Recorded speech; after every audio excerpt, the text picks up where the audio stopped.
3, 2, and 1. So let's be clear. The motion put forth isn't a this House as a progressive Filipino voter would not vote for protest candidates. It's a debate on not supporting. It's a debate quite uniquely about forgetting and putting to the wayside fringe candidates because they've already, in your preconceived notion of them, already lost the election that hasn't even started yet. This is the lie that government puts forth, and it's the cynicism that is the biggest hypocrisy of any Filipino voter that dreams about things changing.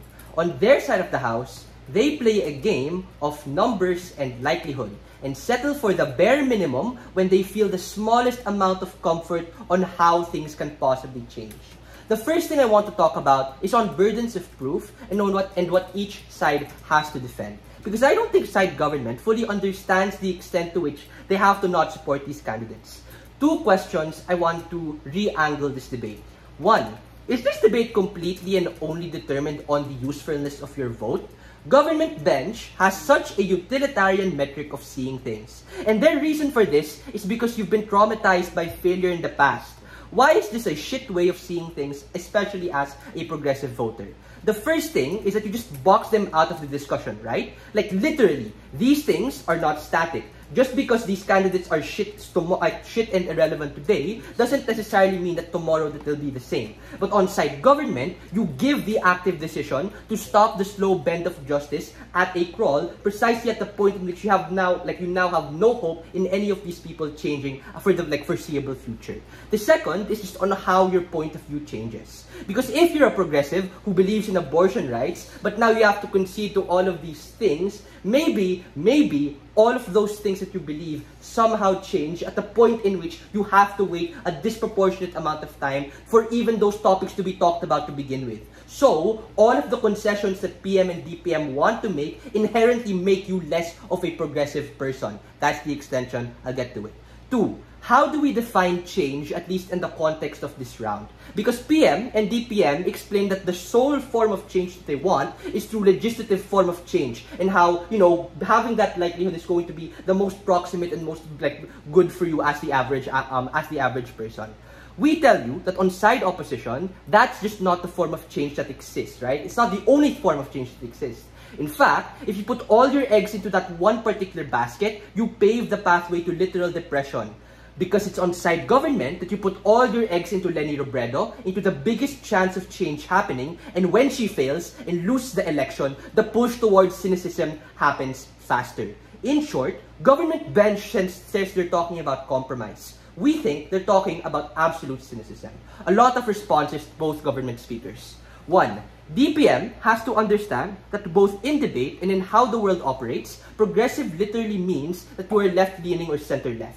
What happens inside government is that the hope story of Leni would literally have never come into fruition at the point in which you would have never voted her before she got popular. Or, just because they say, oh no, but you're only one individual person, right? That particular hope that you have of yourself, that there is a chance that this leader manifests, still is probably proximate and important to you. And on their side, you literally lose that hope. So that's the exclusivity, right?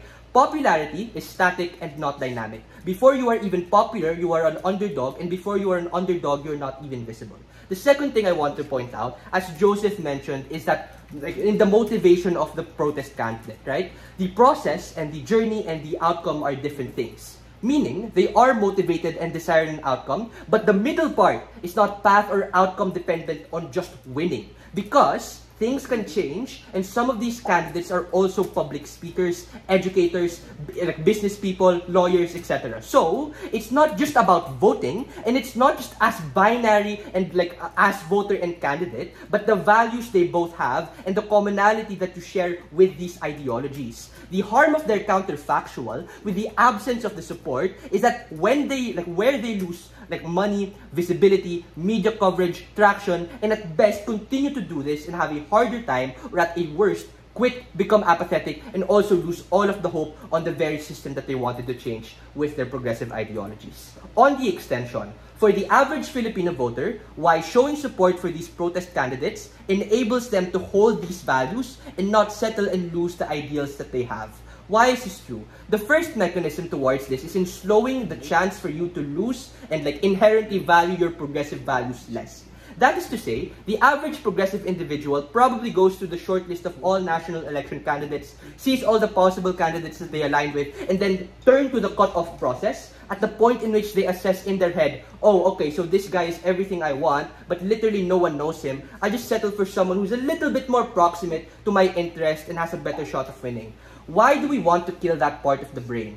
One, because if we stick to the mindset of that on-site government, you leave it up to politicians who inherently give the change that you want on a smaller and longer time frame. Let's be clear, a vast majority of these progressive Filipino voters operate on a limited time frame. That is to say, by the time they turn 35 to 45, you lose all of the values that PM says they just want to barter for the most marginal change that happens. Before I weigh this, go PY. If you're gonna lose the values you have eventually when you grow older, then what's the point of supporting them right now and not actually get any sort of change at all? I mean, parang the possibility of change is not really something that we can quantify within the context of the round, because either way, right, like the division, like the discussion on it is kind of useless. What is important to you is the choice that you make in order to support people who you actually consider to be as good people, and like people that you like genuinely just want to support who agree with you. Let's be clear. In other words, like, as to what PM says, right, a lot of the things that they characterize as you becoming nihilistic further, like, enhance on their side of the house.